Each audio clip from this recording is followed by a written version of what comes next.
بسم اللہ الرحمن الرحیم نحمدہ ونصلی علی رسولہ الکریم اما بعد۔ ہمارے دعوت و تبلیغ کے ایک پرانے بزرگ نے یہ قصہ سنایا کہ ان کو کسی صوبے کے ذمہ دار نے یہ سنایا کہ ہمارے دعوت و تبلیغ کے کام سے تعلق رکھنے والا ایک ساتھی تھا جو بہت فعال اور صفات والا تھا۔ اب ایک مرتبہ ایسا ہوا کہ اس کی بیوی بہت زیادہ بیمار ہوئی تو وہ اس کو لے کر چرچ سے منسلک عیسائیوں کے ایک ہاسپٹل میں گیا۔ اب وہ بیچارہ غریب تھا، عیسائیوں کو معلوم ہوا کہ یہ دعوت و تبلیغ سے جڑا ہوا ہے تو انہوں نے اس کا خوب اکرام کیا، راشن دیا اور فری میں اس کی بیوی کا علاج کیا۔ جب اس کے حالات کچھ بہتر ہوئے تو اپنے علاقے کے مرکز پر شب گزاری میں گیا تو وہاں ساتھیوں نے اس کو طعنہ دیا، جملے کسے کہ اتنے دنوں سے کہاں مر گیا تھا اور فلاں فلاں جو بھی طعنے دیے ہوں گے۔ تو وہ وہاں بیٹھا بھی نہیں، واپس عیسائیوں کے چرچوں میں جا کر عیسائیت قبول کر لی اور ان کا مبلغ بن گیا۔ انا للہ و انا الیہ راجعون۔ اب دیکھیے، بجائے اس کے کہ ساتھی اس کے تفقد احوال کے اور اس کی جانی و مالی مدد کے اس پر جملے کسنے لگے، اسے طعنہ دیا گیا اور اسی طنز اور طعنے سے دل برداشتہ ہو کر اس نے اسلام ہی چھوڑ دیا۔ سیرت کی کتابوں کے اندر لکھا ہے کہ حضرت نبی کریم صلی اللہ علیہ وسلم کی سنت مبارکہ یہ تھی کہ 2-3 دن اگر کوئی مسجد میں نظر نہیں آتا تو حضور اس کا حال معلوم فرماتے، بیمار ہوتا تو جا کر اس کی عیادت فرماتے اور سفر میں ہوتا تو اس کے لیے دعا فرماتے، یعنی ساتھیوں کے احوال کا تفقد فرماتے اور ان کی جانی و مالی مدد فرماتے۔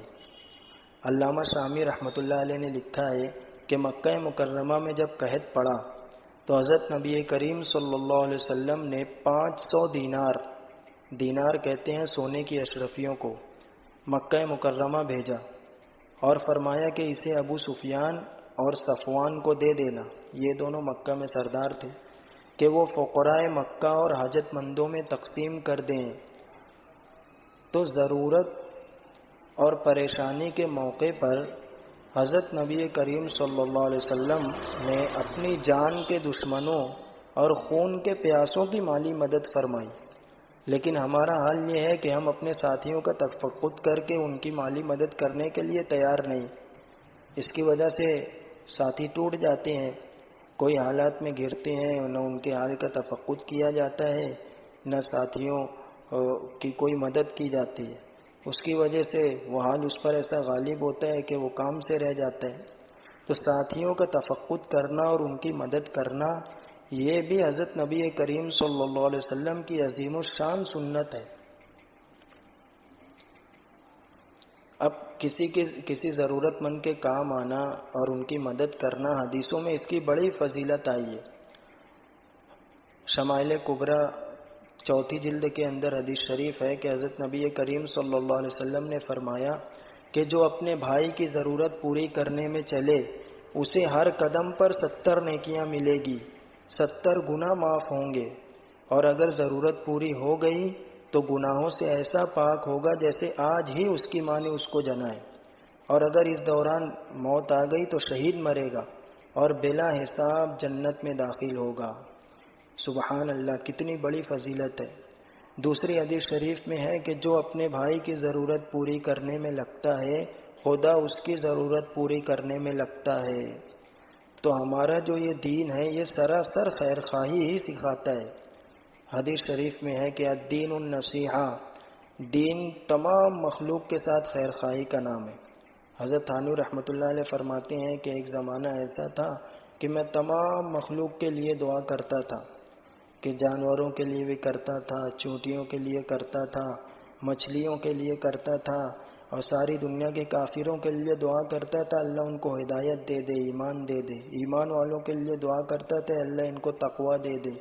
بیماروں کے لیے دعا کرتا تھا اللہ ان کو شفا دے دے، صحت دے دے۔ اور مریضوں کے لیے دعا کرتا تھا اللہ ان کو صحت اور شفا دے دے، اور اہل بلا کے لیے دعا کرتا تھا کہ اللہ ان کو اہل عافیت بنا دے۔ تو آج اب یہ طنز کی وجہ سے دیکھیے، بجائے اس کے کہ ہم لوگ اپنے ساتھیوں کا تفقد کریں، ان کی مدد کریں، اور حدیثوں میں یہ اتنی بڑی فضیلت جو آئی ہے اس کو حاصل کریں، ہم لوگ الٹا اپنے ساتھیوں پر طعنہ دیتے ہیں۔ ہمارے اندر یہ مرض بڑے پیمانے پر پھیل چکا ہے اور پھیل رہا ہے کہ اپنے ساتھیوں پر طنز کرتے ہیں، طعنہ دیتے ہیں، کڑوے جملے کستے ہیں، ساتھیوں کا دل دکھاتے ہیں۔ اگر صاف لفظوں میں ساتھیوں کو بے وقوف، نالائق نہیں کہہ سکتے تو اب اس کا بدل چند الفاظ کو بنا لیا ہے۔ آج کل جیسے شیخ کہا جاتا ہے، او بزرگ، او شیخ، او حضرت، اس طریقے سے کہہ کر ساتھیوں کا مذاق اڑایا جاتا ہے۔ اب یہ الفاظ تو بظاہر مہذب ہیں، لیکن آج کل اس کو طعنہ دینے کے لیے، طنز کرنے کے لیے اس کا بکثرت استعمال کیا جا رہا ہے۔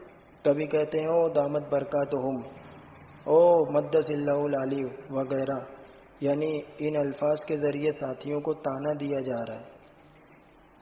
سنن ترمذی کے اندر ہے کہ حضرت نبی کریم صلی اللہ علیہ وسلم نے فرمایا کہ مومن طعنہ دینے والا، لعنت کرنے والا اور فحش کلامی اور بد کلامی کرنے والا نہیں ہوتا۔ کیا مطلب اس کا؟ مطلب یہ کہ یہ 4 قسموں کے کلام ایمان کو خراب کر دینے والے ہیں۔ ایک طرف تو ہم لوگ ایمان بنانے کی محنت کر رہے ہیں اور ساتھ وہ کام بھی کر رہے ہیں جو ایمان کو خراب کرتا ہے، یعنی بدگوئی، بد کلامی، طنز، طعنہ، تو کہاں سے ہمارا ایمان بنے گا؟ سورہ حجرات میں اللہ تعالیٰ نے بڑی صراحت کے ساتھ فرمایا ہے، وَلَا تَلْمِزُوا أَنفُسَكُمْ وَلَا تَنَابَزُوا بِالْأَلْقَابِ، کہ تم ایک دوسرے کو طعنہ نہ دیا کرو اور نہ ایک دوسرے کو برے القاب سے پکارا کرو۔ سورہ حجرات میں اللہ تعالیٰ نے معاشرت کے بنیادی اصول اور جن باتوں سے لڑائی اور جھگڑے پیدا ہوتے ہیں اس کو بڑی جامعیت کے ساتھ بیان فرمایا ہے۔ تو ہمارے دعوت کے ہر ساتھی کو چاہیے کہ سورہ حجرات کی تفسیر پڑھے۔ مفتی تقی عثمانی صاحب نے توضیح القرآن میں بہت مختصر اور آسان ترجمہ اور تشریح کر دی ہے۔ تو یہ مفتی تقی عثمانی صاحب کا توضیح القرآن ہر ساتھی اپنے گھر میں لائے رکھے اور اس کو پابندی سے پڑھے، اور سورہ حجرات کو تو خاص طور سے پڑھے۔ یہ زبان کے بول جو ہیں طنز طعنے والے، یہ اتنے خطرناک ہیں، اتنا جو ہے زخم دیتے ہیں کہ ایک شاعر کہتا ہے کہ جراحات السنان لہت تیام ولا یلتام ما جرح اللسان، کہ نیزے کے زخم تو بھر جاتے ہیں لیکن زبان کے لگائے ہوئے زخم نہیں بھرتے۔ کیا مطلب؟ یعنی طعنہ دے کر کسی مسلمان کی دل آزاری کی ہے تو ایک مدت کے بعد بھی اس کو اس کا درد کا احساس رہتا ہے کہ اس نے مجھے طعنہ دیا تھا۔ مسلمان کا دل دکھانا یہ کوئی معمولی بات نہیں ہے۔ عبداللہ بن عمر رضی اللہ عنہ فرماتے ہیں کہ ایک مرتبہ حضرت نبی کریم صلی اللہ علیہ وسلم طواف کر رہے تھے اور طواف کرتے ہوئے بیت اللہ سے، کعبہ سے خطاب کر کے کہا کہ اے بیت اللہ، تو کتنے حرمت والا ہے، کتنے تقدس والا ہے، تو کتنا عظیم الشان ہے۔ پھر حضرت عبداللہ بن عمر رضی اللہ عنہ سے پوچھا کہ کیا دنیا میں کوئی چیز ہے جس کی حرمت، جس کا تقدس بیت اللہ سے زیادہ ہو؟ تو انہوں نے عرض کیا کہ اللہ اور اس کے رسول ہی زیادہ جانتے ہیں۔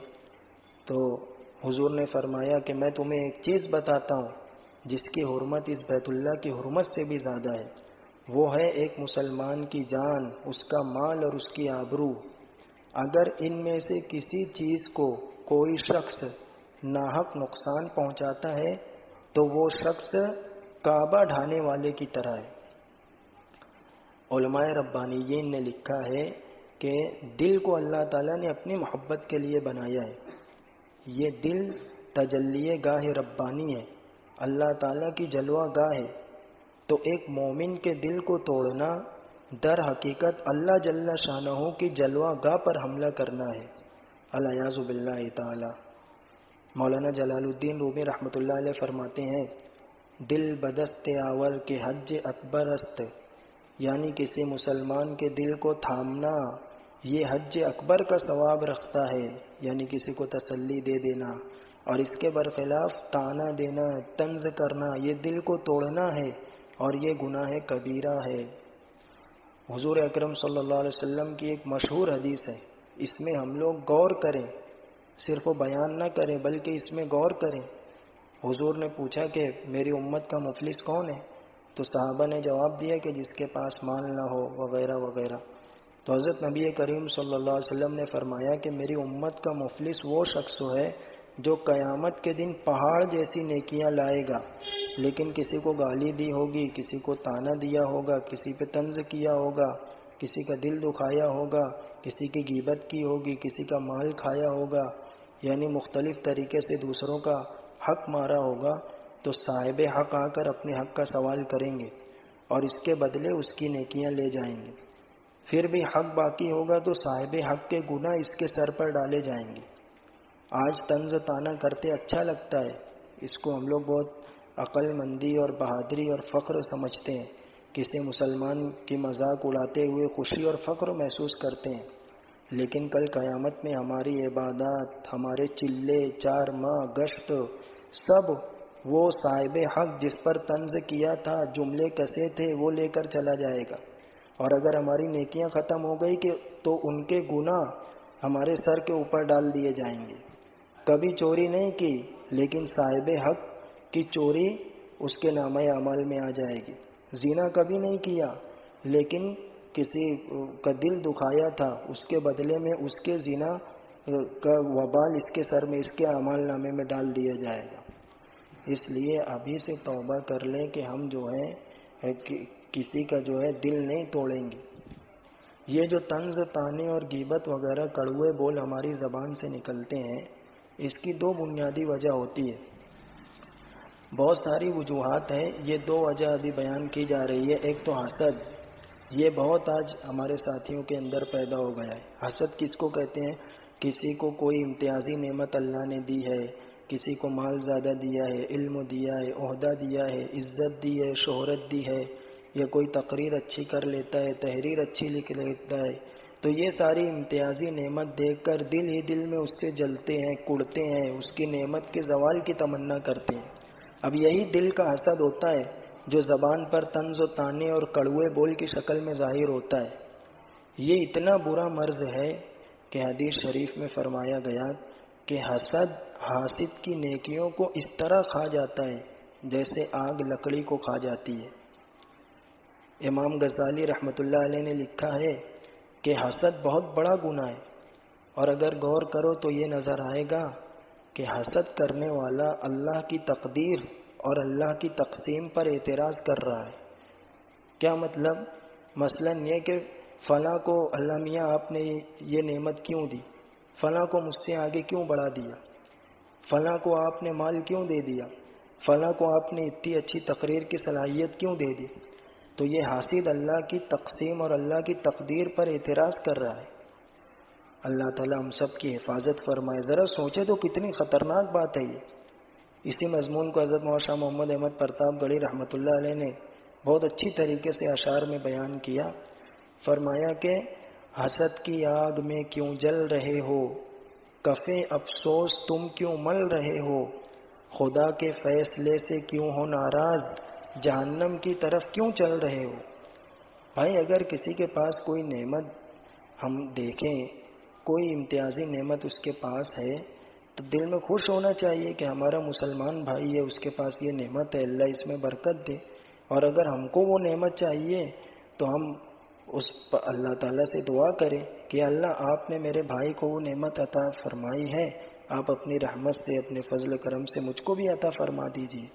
حسد کرنے کی کیا ضرورت، جملے کسنے کی کیا ضرورت؟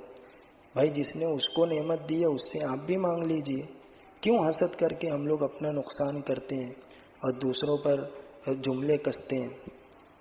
دوسری وجہ طنز تانے اور غیبت بد کلامی کی تکبر ہے، یعنی اپنے آپ کو بڑا سمجھنا اور دوسروں کو حقیر سمجھنا۔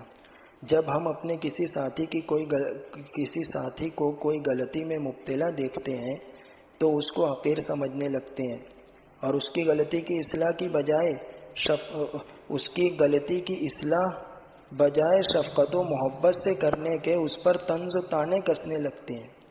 یہ بھی بالکل غلط طریقہ ہے. بھائی غلطی تو سارے انسانوں سے ہی ہوتی ہے. محفوظ و معصوم تو صرف وہ انبیاء کرام ہی کی ذات ہے. بقیہ انسان تو غلطی کرتے رہتے ہیں. اب صحیح طریقہ یہ ہے کہ ہم اپنے بھائیوں کو غلطی میں مبتلا دیکھیں تو اس کو تنہائی میں محبت سے سمجھا دیں، نہ کہ اس کے سب کے سامنے تذلیل کریں، سب کے سامنے اس کو کچھ کہیں. یہ طریقہ نہیں ہوتا.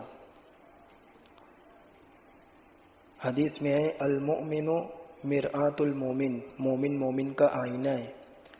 تو حضرت تھانوی رحمۃ اللہ علیہ نے فرمایا کہ اس کے دو مطلب نکلتے ہیں. پہلا مطلب تو یہ کہ آئینہ جو ہے اس کے سامنے جو کھڑا ہوتا ہے وہ اس کے اندر کوئی عیب ہے، کوئی داغ دھبا ہو تو آئینہ اس کو بتا دیتا ہے.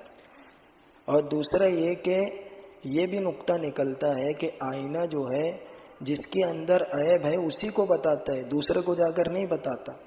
حضرت فرماتے ہیں مومن مومن کا آئینہ ہے. اس کا مطلب یہ کہ اگر اپنے کسی بھائی کے اندر کوئی غلطی دیکھو تو اسی کو جا کر بتاؤ. یہ نہیں کہ سب طرف ڈھنڈورا پیٹو اس کی غلطی کا، اس سے ساتھی ٹوٹ جائے گا اور دشمنی اور فساد اور نفرت پیدا ہوگا. پھر محبت اور نرمی کے ساتھ سمجھائیں.